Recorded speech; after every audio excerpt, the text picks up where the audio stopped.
Hello everyone. आज हम chapter 2 start करने वाले हैं क्लास 11 को। ठीक है, जिसका नाम है बायोलॉजिकल क्लासिफिकेशन। तो बायोलॉजिकल क्लासिफिकेशन को आज हम पढ़ेंगे अच्छे से कि किसमें क्या क्या दे रखा है। अगर मैं स्टार्टिंग से बात करूं तो सबसे पहली चीज उसमें बताई गई है कि जो क्लासिफिकेशन था वो ऐसा नहीं है कि वो बहुत अभी जाके स्टार्ट हुआ है। क्लासिफिकेशन बहुत पहले से था। जब से सिविलाइजेशन स्टार्ट हुआ है तब से क्लासिफिकेशन स्टार्ट हो चुका था। सिविलाइजेशन के स्टार्ट होने से के साथ साथ क्लासिफिकेशन कैसे स्टार्ट हुआ, वो उसकी वजह थी यूजेस, कि हम किसी भी लिविंग ऑर्गेनिज्म को किस तरीके से यूज करते हैं उस बेसिस पे सबसे पहले क्लासिफिकेशन स्टार्ट हुआ था। ठीक है, उसके बाद धीरे धीरे क्लासिफिकेशन बढ़ा। जैसे जैसे हमारी स्टडी बढ़ती गई, हमारे पास टेक्निक आने लगी, जैसी वैसी हमने स्टडी को चेंज करा और नए नए तरीके फाइंड करे क्लासीफाई करने की। तो सबसे पहले जो साइंटिस्ट आए थे वो थे एरिस्टो। एरिस्टो ने सबसे पहले क्लासीफाई करा था। उन्होंने प्लांट को क्लासीफाई करा था 3 कैटेगरी में। उन्होंने बताया था हर्ब्स, श्रब्स और ट्रीज में प्लांट को क्लासीफाई करा था, और एनिमल्स को रेड रेड ब्लड एनिमल्स को अलग कर दिया था और नॉन रेड ब्लड एनिमल्स को अलग कर दिया था। पहली तरीका यही था, पहला साइंटिफिक तरीका जो अपनाया था वो अपनाया था हमारे किसने, एरिस्टो ने अपनाया था, जिसके आप पीछे देख सकते हैं। ठीक है, अब उसके बाद चलते हैं। उसके बाद नेक्स्ट साइंटिस्ट आए थे वो थे लीनस। लीनस आए थे। लीनस ने सबसे पहले 2 किंगडम थ्योरी दी थी।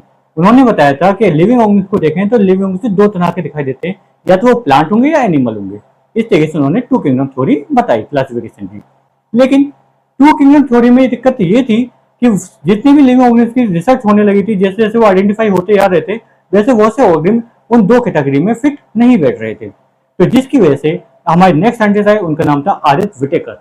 उन्होंने बताया कि ऐसा नहीं है, 2 कैटेगरी नहीं हो सकती क्योंकि उसमें सारे लिविंग ऑर्गेनिज्म नहीं आ रहे। उन्होंने बताया 5 किंगडम क्लासिफिकेशन। उन्होंने 5 किंगडम क्लासिफिकेशन बताया था, जिसके अंदर आते हैं 5 किंगडम। पहला किंगडम है मोनेरा, दूसरा आता है आपका प्रोटिस्टा, तीसरा आता है आपका फंजाई, फोर्थ आता है प्लांटी एंड लास्ट आता है एनिमिलिया।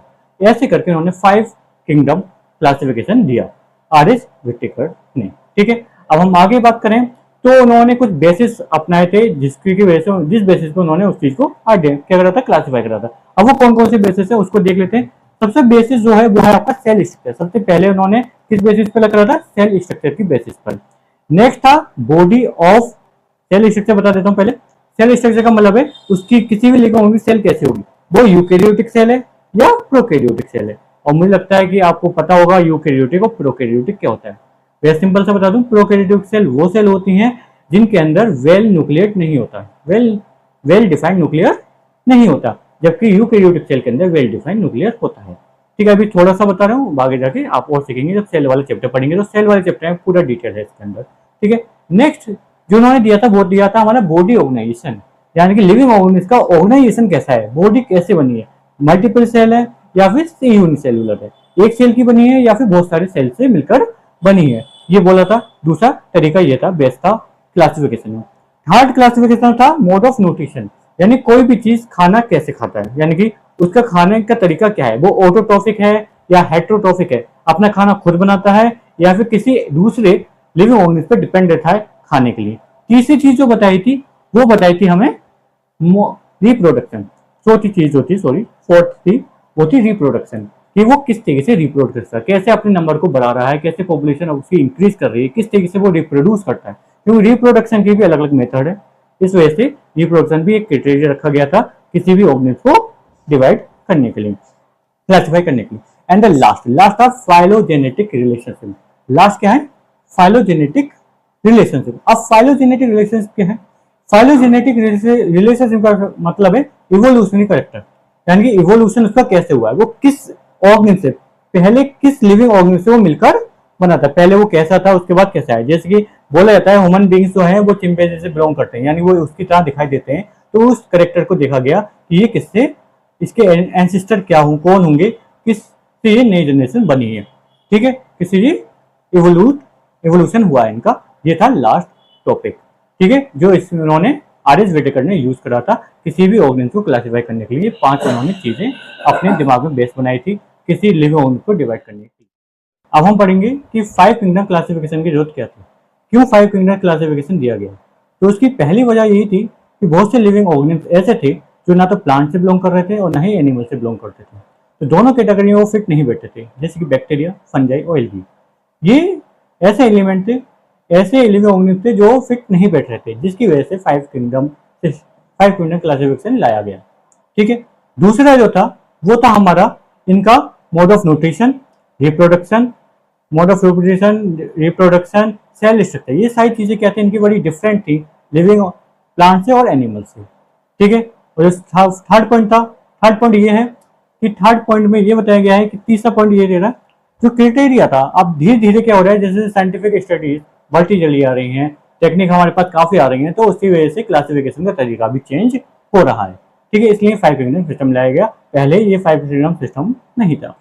उसके बाद नेक्स्ट आता है आपका, अब क्या हुआ, जैसे ही फाइव किंगडम सिस्टम आया तो क्या हुआ, हमने सेपरेट कर दिया प्रोकैरियोट को यूकैरियोट से, यूनिसेलुलर को मल्टीसेलुलर से अलग कर दिया गया। ठीक है, और एक नया ग्रुप बना दिया फंजाई का, फंजाई का ग्रुप एक नया बना दिया, क्योंकि उसकी जो सेल वॉल थी वो चिटिन से बनी होती है, जो कि ना तो प्लांट की है ना ही एनिमल में देखी जाती है, इसलिए उसको अलग किया गया था। और दूसरी वजह थी उसका मोड ऑफ न्यूट्रिशन का, मोड ऑफ न्यूट्रिशन भी अलग था। ठीक है, वो प्लांट से बिलोंग नहीं कर रहा था मोड ऑफ न्यूट्रिशन, पहले उसको प्लांट में रखा गया था लेकिन वो प्लांट से बिलोंग नहीं कर रहा था मोड ऑफ न्यूट्रिशन की वजह से। ठीक है, इसलिए उसकी अलग कैटेगरी बनाई गई। ठीक है, उसके बाद लास्ट है वो था हमारा जो इवोल्यूशनरी बेस्ड सिस्टम। ठीक है, क्योंकि अब जो देखा गया वो इवोल्यूशनरी रिलेशनशिप देखे गए कि कौन सा एनिमल कैसे इवोल्यूट हुआ है, उसको देख के ही नया फाइव किंगडम सिस्टम इंट्रोड्यूस। अब हम पढ़ेंगे की फीचर ऑफ विटेकर सिस्टम। की फीचर ऑफ विटेकर सिस्टम क्या होते हैं वो हम पढ़ने वाले हैं। आप देखिए, सबसे पहला जो है वो है थ्री डोमेन सिस्टम। ठीक है, विटेकर ने तीन डोमेन बताए थे, तीन डोमेन में से दो डोमेन थे, एक था बैक्टीरिया और एक था आर्की बैक्टीरिया, जो कि मोनेरा के अंदर आता है। ठीक है, और बाकी जितने भी किंगडम्स हैं वो सब आ जाते हैं यूकैरियोट के अंदर। यानी तीन डोमेन दिए थे, कौन कौन से थे वो, एक बैक्टीरिया का दिया था, एक आर्की बैक्टीरिया का और तीसरा दिया था यूकैरियोट का। ये तीन डोमेन उन्होंने बताए थे। दूसरा बताया था grouping based on sale type, यानी किस तरह की सेल होगी उसको उन्होंने बताया। ठीक है, उसको डिवाइड करा। प्रोकैरियोटिक ऑर्गेनिज्म इन मोनेरा, जो भी प्रोकैरियोटिक ऑर्गेनिज्म होंगे वो सब मोनेरा के अंदर चले जाएंगे, और बाकी बचे हुए सब किस में चले जाएंगे, यूकैरियोटिक सेल के अंदर चले जाएंगे। ठीक है, आगे सेल का लेवल। ठीक है, यूनिसेलुलर और मल्टीसेलुलर ऑर्गेनिज्म के बेसिस पर बोथ यूनिसेलुलर और मल्टीसेलुलर फॉर्म आर इंक्लूडेड। इसके अंदर दोनों फॉर्म लिए गए थे, यूनिसेलुलर ऑर्गेनिज्म को भी लिया गया और मल्टीसेलुलर ऑर्गेनिज्म को भी लिया गया था। ठीक है, बॉडी ऑर्गेनाइजेशन देखें तो वो किसकी बनी है, सेल की बनी है, सेल से टिश्यू बने हैं, टिश्यू से ऑर्गन, या ऑर्गन से मल्टीसेलुलर ऑर्गेनिज्म बना है या नहीं, ये सब बेसिस बनाए गए थे। फिफ्थ था मोड ऑफ न्यूट्रिशन, वो किस तरीके से न्यूट्रिशन लेता है, किस तरीके से वो अपने आप को बढ़ाता है, ग्रोथ करवाता है, उसकी बॉडी को कैसे वो खाना ले रहा है। ठीक है, तो खाना लेना ही न्यूट्रिशन कहलाता है, वो किस तरीके से खाना ले रहा है उसके बारे में बताते हैं। तो दो तरह से हो सकता है, ऑटोट्रॉफिक जो अपना खाना खुद बनाते हैं, और दूसरे होते हैं हेटरोट्रॉफिक जो किसी दूसरे एनिमल पे, किसी दूसरी लिविंग ऑर्गेनिज्म पे डिपेंड होते हैं खाने के लिए। ऑटोट्रॉफिक के अंदर केमोसिंथेटिक और फोटोसिंथेटिक ऑर्गेनिज्म आ जाते हैं, जो अपना खाना या तो केमिकल से बनाएंगे तो केमोसिंथेटिक, अगर वो अपने खाना फोटोसिंथेसिस यानी फोटो से लाइट से बना रहे हैं तो फोटोसिंथेटिक्स में आ जाएंगे। ठीक है, और हेटरोट्रॉफिक के अंदर दो आते हैं, सेप्रोफाइटिक और पैरासाइटिक। सेप्रोफाइटिक वो होते हैं जो कि डेड ऑर्गेनिज्म को खाते हैं, और पैरासाइटिक वो होते हैं जो लिविंग ऑर्गेनिज्म को खाते हैं। ठीक है, अब हम नेक्स्ट बात करते हैं वो है सेल वॉल कंपोजिशन। ठीक है, सेल वॉल कैसी है, तो हम बात करें तो प्लांट के अंदर जो सेल होती है, सेल वॉल होती है वो सेलुलोज की बनी होती है, जबकि फंजाई की जो सेल वॉल होती है वो चिटिन की बनी होती है। ठीक है, और एनिमल्स के अंदर सेल वॉल नहीं होती। एंड द लास्ट कैटेगरी वो थी इवोल्यूशनरी रिलेशनशिप, यानी कि कौन सा लिविंग ऑर्गेनिज्म किस लिविंग ऑर्गेनिज्म से, उसका एंसेस्टर कौन है, किस लिविंग ऑर्गेनिज्म से वो आया है, बना है। ठीक है, कैसे उसका इवोल्यूशन हुआ, इस बेसिस पे 7 कैटेगरी की फीचर्स हैं विटेकर सिस्टम के। विटेकर सिस्टम ने इस तरह के 7 फीचर बताए। अब हम समझने की कोशिश करेंगे एनसीईआरटी में दी हुई इस टेबल के बारे में। ठीक है, ये टेबल बहुत इंपॉर्टेंट है और इसको समझने की कोशिश करते हैं। ठीक है, सबसे पहले हम करेक्टर्स की बात करते हैं और उसके बाद क्लासिफिकेशन करेंगे उसका किस किस में होता है। ठीक है, सबसे पहले हम बात करते हैं सेल टाइप। अगर हम सेल टाइप को देखें तो दो तरह की सेल होती है, या तो प्रोकैरियोटिक होंगी या फिर यूकैरियोटिक। दो तरह की सेल वॉल होती है, या तो प्रोकैरियोटिक या यूकैरियोटिक। तो जितनी भी प्रोकैरियोटिक है वो सब मोनेरा में, यूकैरियोटिक प्रोटिस्टा की कैसे होगी, यूकैरियोटिक, फंजाई की भी यूकैरियोटिक, प्लांट की भी यूकैरियोटिक, और एनिमेलिया की भी कैसी होती है, यूकैरियोटिक सेल वॉल होती है, सेल टाइप होती है, सेल टाइप होती है। हम सेल वॉल, नेक्स्ट कैरेक्टर है वो सेल वॉल। सेल वॉल पे देखें तो मोनेरा की जो सेल वॉल होगी वो पॉलीसेकेराइड या फिर अमीनो एसिड से बनी होती है। ठीक है, या तो पॉलीसेकेराइड से बनी होगी या फिर अमीनो एसिड से बनी होगी। ठीक है, प्रोटिस्टा की बात करें तो वो किसी किसी में सेल वॉल होती है, किसी किसी में सेल वॉल नहीं होती। फंजाई की अगर मैं बात करूं तो फंजाई के अंदर जो सेल वॉल होगी वो चिटिन से बनी होती है, ठीक है। और अगर प्लांटिंग की बात करूं, प्लांट के अंदर सेल वॉल जो होती है वो प्रेजेंट होती है और सेल्यूलोज से बनी होती है, ठीक है। जबकि लास्ट में एनिमेलिया के अंदर सेल वॉल नहीं होती, प्रेजेंट नहीं होती, एब्सेंट होती है, यानी एनिमल सेल के अंदर सेल वॉल नहीं होती है। नेक्स्ट बात करते हैं न्यूक्लियर मेम्ब्रेन के ऊपर, ठीक है। जैसे कि मोनेरा यूकेरियोटिक है तो उसके ऊपर न्यूक्लियर मेम्ब्रेन नहीं होती, ठीक है। प्रोकैरियोट के अंदर न्यूक्लियर मेम्ब्रेन नहीं होती, ठीक है। प्रोटिस्टा में प्रेजेंट होगी, फंजाई में प्रेजेंट होगी, प्लांटी में प्रेजेंट होगी और एनिमेलिया में प्रेजेंट होती है।